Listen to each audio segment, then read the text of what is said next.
Hi guys, today we're going to learn how to use variables in Terraform. So in previous video, we directly deployed this main.tf file and all of these values are directly declared in the main.tf only. Now I will add these values as variables. Generally, this will be the structure of your Terraform folder. The first file is main.tf file.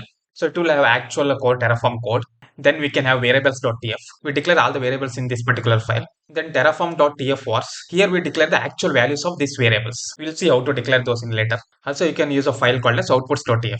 So once you run a Terraform apply and if you want to store any outputs, then you can use outputs.tf file. So I have created main.tf file and let me add the content for this main.tf file now. So this is the content I have used in last video. Let me copy this provider part. Here you can see provider is Google means I am going to use GCP now. Here for project and region, I am directly declaring the values in main.tf file only. So let me change that. I am going to use variables now. So I can add var dot any variable name. That is, I can give, for example, project underscore ID. Also for region, I can give var dot region. Now I have two variables, one is project ID and another one is region. To define these variables, I have to create one more file called as variables.tf. Here I can define the variable. So to define the variable, I can add variable, then the project ID, then in flower bracket, I can give the details. Also I have to give this in double quotes. Inside flower bracket, I can add the details. So here I can add a project ID, so description that is GCP project ID and the type is string. Then I can add one more variable that is region variable in double quotes.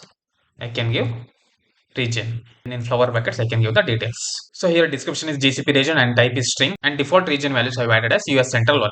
So we add actual values for variables in terraform.tf vars file. Here for project ID I have not defined any values. Values we will get it from tf vars file. But for region I have added default values. So if I don't define any values in tf vars, it will take these values by default. So I can add tf vars file now, terraform.tf vars file. So I can provide values here. So project underscore ID equal to, and I can have a value here. And also for region I can add a value here.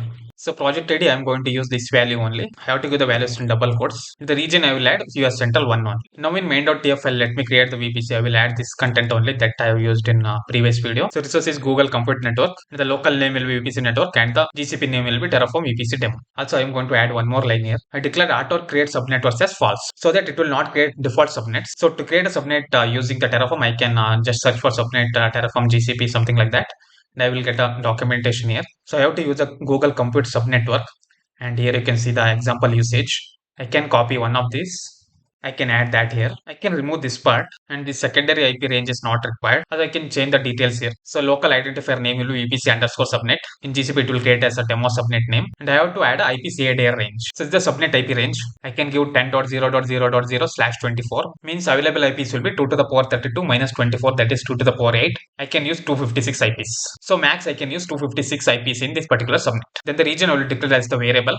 So it will refer the variables.tf file. So here Terraform should know in which VPC this subnet should be created, right? For that I have to declare the network identifier here. That I have declared using Google Compute Network, that is nothing but this one. Then dot local identifier name of VPC, that is VPC network. Then dot ID means ID of this VPC network. So first it will create a VPC and it will have ID. That ID will be used by this particular subnet. So that's it. Let's save this file now. And if you want to store the output values, then I can create a file called as outputs.tf. So here I want VPC and subnet names as output. So I can declare those output and VPC name, VPC underscore name, and it will take the values from Google Compute Network dot VPC underscore network dot name. So here VPC network is the local identifier of our VPC. So it will display the name of my VPC. So next I can add output subnet name. Value is Google Compute Network dot. So here VPC subnet is local identifier of my subnet and the dot name it will print the my subnet name when it is created. So now I can run Terraform init to initialize my provider. So Terraform has been successfully initialized. Then I can run Terraform plan. So I can see one error here, invalid functional argument, that is credential. This GCP nifty key.json file is not there in this particular folder. That is the error now. So I added GCP nifty key.json file now here. Again, let me run Terraform plan. So Terraform will perform the following actions. First, it will create the VPC network. Then it will create the subnet. So it will add 2 resources and 0 change and 0 destroy. So now let's run Terraform apply. So it will ask the confirmation. So I can review all of this again and I can give yes. So now it's started creating my VPC first, then it will create my subnet. So Terraform apply is completed now and it created 2 resources. Also in outputs, I can see subnet name and VPC name. This is because I've added a outputs file here. So it created Terraform VPC demo VPC. And if I check my subnets here, I can see demo subnet here. Subnet IP range is 10.0.0/24. So that's it for today. Subscribe and check out other videos too.